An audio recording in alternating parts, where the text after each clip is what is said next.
সম্মেলনের মাধ্যমে আজকে জাতিকে সেই সাথে বাংলাদেশ সরকারের এখন কর্ণধর যারা আছেন তাদেরকে আমরা একটা সুস্পষ্ট মেসেজ দিতে চাই যে তৎকালীন সময়ে 2009 সালে 25 এবং 26 ফেব্রুয়ারিতে যে পিলখানা হত্যাকাণ্ডের নামে যে অবৈধ একটা নাম দেওয়া হয়েছে, এটি মূলত আসলে পিলখানা হত্যাকাণ্ড নয়, এটি কোনো বিদ্রোহ নয়, এটি মূলত একটি হত্যাকাণ্ড।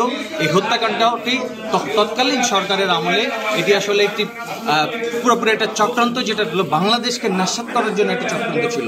যে চক্রান্তটি শুধু আসলে সুদূর প্রসারী একটি চক্রান্ত ছিল।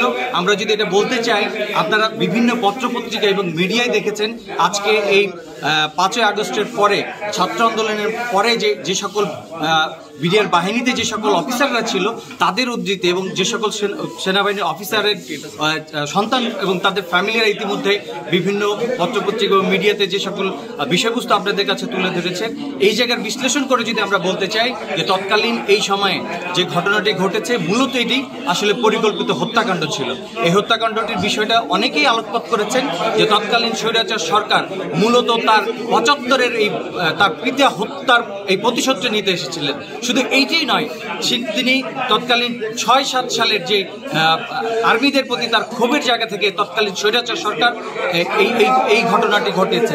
শুধুমাত্র এটি নয়, বাংলাদেশ আর্মিকে তথা বাংলাদেশকে একটা অস্থিতিশীল রাষ্ট্রে পরিণত করতে চেয়েছেন। শুধু সেটি নয়, এটি উনি অস্থিতিশীল রাষ্ট্রে পরিণত করে এবং এই পরিণত অস্থিতিশীল রাষ্ট্রটি মূলত এই বিডিআর হত্যাকাণ্ডের মধ্য দিয়েই রাষ্ট্রকে একটা অরাজক পরিস্থিতিতে তারা নিয়ে যায়।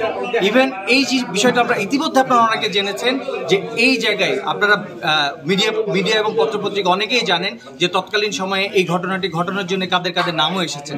ওই সকল অফিসাররা ইভেন এই 24 ফেব্রুয়ারি পর্যন্ত, 24 ফেব্রুয়ারিতে পিলখানার ভিতরে যে সকল লিফলেট বের করা হয়েছে, লিফলেটগুলো বিতরণ করা হয়েছে, সেই লিফলেটগুলো তৎকালীন সরকারের ঘনিষ্ঠভাজন তাপস এবং নানক তাদের নাম এসেছে, তারা এগুলো হত্যাকাণ্ডগুলো ঘটেছে।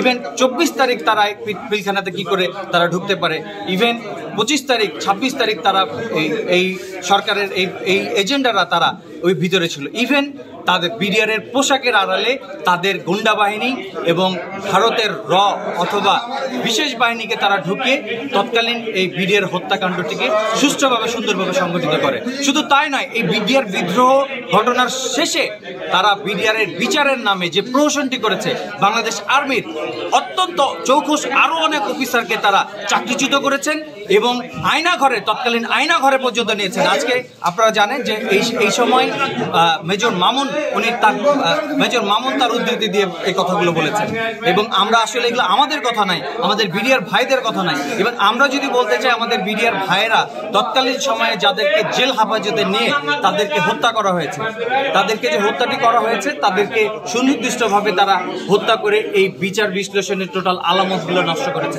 এবং তৎকালীন সময়ে আমাদের বর্তমান স্বরাষ্ট্র উপদেষ্টা স্যারও এখানে ছিলেন, যিনি অনেক বিষয়গুলো জানেন। তৎকালীন সময় ওনাকেও বিচারের যে সঠিক তদন্ত, সে তদন্ত রিপোর্ট পর্যন্ত তারা বানচাল করেছেন এবং সারা এই রিপোর্টগুলো আর্মি অফিসাররা যারা রিপোর্টগুলো তৈরি করেছিলেন, সেই রিপোর্টগুলো তৎকালীন স্বৈরাচার সরকার ফেলে দিয়ে নষ্ট করে তার প্রহসনের বিচার এবং প্রহসনের আদালত তৈরি করে এই বিচার বিদ্রোহের বিডিআর বিদ্রোহ তো নয়, এই বিডিআর হত্যাকাণ্ডের এই সকল আলামত তারা নষ্ট করে দিয়েছে।